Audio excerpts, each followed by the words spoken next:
ये इटावा क्षेत्र है और इटावा क्षेत्र की बात आती है तो इटावा सदर का जो क्षेत्र है विधानसभा का क्षेत्र है और यहाँ पर जो एक बड़ी संख्या में राजपूत समाज का ये क्षेत्र है। यहाँ पर बड़े 84 गांव कहा जाता है कि यहाँ पर राजपूतों की एक संख्या का बहुल इलाका है यहाँ। और हमारे साथ जो मौजूद इस समय व्यक्ति हैं वो हुकुम सिंह राजपूत जी हैं। इन्होंने राजनीति के कई दौर देखे, इन्होंने वो उतार चढ़ाव भी देखा जब नेताओं को इमरजेंसी के दौर में जेल जाना पड़ा था। जानने का प्रयास करता हूँ कि 2024 का लोकसभा का चुनाव है, किस तरीके की गतिविधियां रहेंगी राजनीति में। सबसे पहले तो आपका स्वागत है सर। जी धन्यवाद जी, आपसे ये जानना चाहूंगा कि आखिरकार जो आपने अपने राजनीतिक करियर की शुरुआत की थी, राजनीतिक यात्रा जो आपकी थी, वो कब और कहाँ कैसे शुरुआत हुई थी? ये दौर था सन 1980 का। जनता पार्टी की उस टाइम सरकार थी और माननीय सत्यदेव त्रिपाठी जी यहाँ से मंत्री थे और वहाँ से मैंने शुरुआत की राजनीति की और उनके साथ रहते रहते मैंने माननीय मुलायम सिंह जी के साथ भी मेरा उठना बैठना होता था। उनके विचारों से मैं सहमत था। वो हमारे सत्यदेव त्रिपाठी हमारे राजनीतिक गुरु रहे हैं और आज भी हैं वो हमारे गुरु। राजनीतिक वो गुरु रहे हैं और आज भी हैं। मैंने उस दौर देखा है उस टाइम जो आज जात धर्म की लड़ाई हो रही है, ऐसा उस टाइम कुछ नहीं था। जी, हिंदू मुस्लिम का तो थोड़ा जब आज मैं देखता हूँ तो बड़ी निराशा होती है। एक दौर था, गुजर गया, तो मैंने देखा। एक बार आपके घर अचानक शिवपाल सिंह यादव का आना हुआ और उसके बाद लगातार राजनीतिक घटनाक्रम घटा, बहुत सारी एक्टिविटीज हुई। वो क्या दौर था, क्या बात हो गई थी, वो बताना चाहेंगे आप? आज से 9-10 साल पूर्व मेरे पास सूचना मिली, माननीय शिवपाल सिंह जी हमारे यहाँ चाय पीना चाहते हैं। मैंने कहा स्वागत है उनका। वो विरोधी दल के नेता थे उस टाइम, हमारे घर पर आए और जो भी स्वागत हो सकता था हम लोगों ने किया। हमारे जो साथी लोग थे, प्रधान थे, उप प्रधान थे, बीडीसी थे और तमाम लोगों ने, तो जब उन्होंने हमारी पीड़ा को देखा, माहौल को देखा यहाँ, तो हमारे यहाँ उन्होंने समय भी दिया और हमारे विचारों से वो सहमत हुए और मैं भी उनके विचारों से बहुत सहमत हुआ। उस उस दौर से हमारे दिलो दिमाग में भी आया कि माननीय शिवपाल सिंह जी लोग जिस तरीके से कहते हैं उस तरीके से नहीं है। बहुत ही नेक इंसान हैं, गरीबों के मसीहा हैं और उनके जाने के बाद हमारे साथ बहुत बड़ी घटनाएं हुई जात और विशेष के लेकर के। और शिवपाल सिंह जी के आने के बाद हमारे साथ गलत तरीके से जो यहाँ बैठे हुए थे, क्योंकि आप उस समय शायद भारतीय जनता पार्टी में काम कर रहे थे, इसीलिए।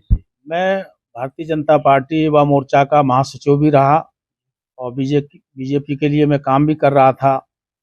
लेकिन जब शिवपाल सिंह जी हमारे यहाँ आए उसके बाद राजनीतिक द्वेष भावना से मेरे बच्चे के खिलाफ बहुत सारे मुकदमे वगैरह वगैरह भी किए गए, जिनकी जानकारी मैंने ऊपर शासन प्रशासन सबको दी।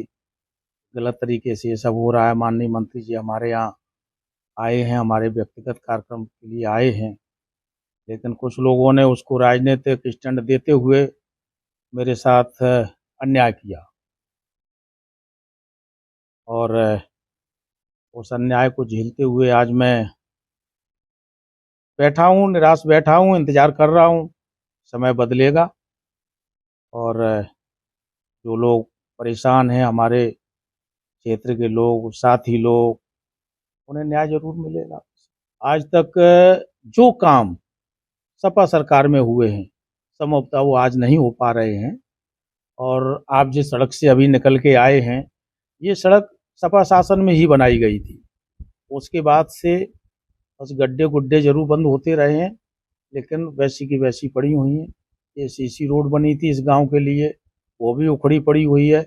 वो आज से 14 साल पहले बनाई गई थी सपा शासन में। मैंने तमाम लोगों से कहा, शिकायत है कि इस गांव की गलियों से लेके सब उबड़ खाबड़ पड़े हुए हैं, सिर्फ इसीलिए कि लोग सपा की तरफ झुक रहे हैं और सपा की तरफ हो रहे हैं, उनका रुझान रहा है। समाजवादी पार्टी ने अपनी जो कमियां थी उसको भरपाई करने पे लगी हुई है। उसी कड़ी में समाजवादी पार्टी अपने नए नए पदाधिकारियों को चयन कर रही है। समाजवादी पार्टी के संस्थापक मुलायम सिंह यादव आज इस दुनिया में नहीं रहे। वो एक बात कहा करते थे कि समाजवादी पार्टी कभी बूढ़ी नहीं हो सकती। समाजवादी पार्टी में हमेशा नौजवानों की पार्टी है और ये पार्टी हमेशा जवान रहेगी। उसी कड़ी में हमारे साथ जो उपस्थित हैं, आज इनको ब्लॉक अध्यक्ष पद की जिम्मेदारी दी गई है। सबसे पहले तो आपका स्वागत है। आपका बहुत बहुत धन्यवाद जो आपने हमारे समय देने की कृपा की, उसके लिए आपका बहुत बहुत क्या क्या नाम क्या है आपका? मेरा अभिषेक राजपूत और शेखर। अभिषेक राजपूत जी, ये बताइए, जो आपको एक नई जिम्मेदारी मिली है ब्लॉक अध्यक्ष पद की, कैसे इसका निर्वहन करें? सबसे पहले तो मैं पार्टी के राष्ट्रीय अध्यक्ष अखिलेश यादव जी और सारे पदाधिकारी, चाचा शिवपाल सिंह यादव जी और अंशुल भैया जी, सभी लोगों को धन्यवाद देना चाहता हूं जिन्होंने मुझे इतनी बड़ी जिम्मेदारी दी और मैं उसको खड़ा उतरने का प्रयास करूंगा। लोकसभा 2024 का चुनाव है, अभी आपको कार्यकारिणी भी बनानी होगी ब्लॉक अध्यक्ष की, क्योंकि जो कि पद है आपके पास, आपके नीचे भी बहुत सारी सूची होगी जो आपको जोड़ना पड़ेगा। कैसे लोगों को जोड़ेंगे? जो मेहनती और लगनशील कार्यकर्ता हैं उनको जोड़ने का काम करूंगा और 2024 में अखिलेश यादव के हाथों को मजबूत करने का काम करूंगा। अब कैसे देखते हैं कि कहीं ना कहीं जब से भारतीय जनता पार्टी की सरकार आई है, विपक्षी आरोप लगा रहा है कि युवाओं के साथ उनको रोजगार नहीं दिया जा रहा है, महंगाई बहुत ज्यादा है, भ्रष्टाचार बता रहे हैं आपके राष्ट्रीय अध्यक्ष जो है, भ्रष्टाचार बहुत हो रहा है। आप भी मानते हैं कि ये चीजें सही है? हाँ बिल्कुल, जब से भाजपा सरकार आई है बिल्कुल कोई भी प्रशासन का काम हो बिल्कुल सब खत्म कर चुका है। बिल्कुल पुलिस का काम हो वो भी युवाओं को मतलब फर्जी केस लगाने के चक्कर में सबको अंदर करने की सोचता है। कोई इतने सारे पढ़े लिखे युवा हैं, उसके नीचे कोई काम नहीं है। सिर्फ आज के टाइम पे धर्म के नाम पे राजनीति कर रही है भारतीय जनता पार्टी और कुछ नहीं है।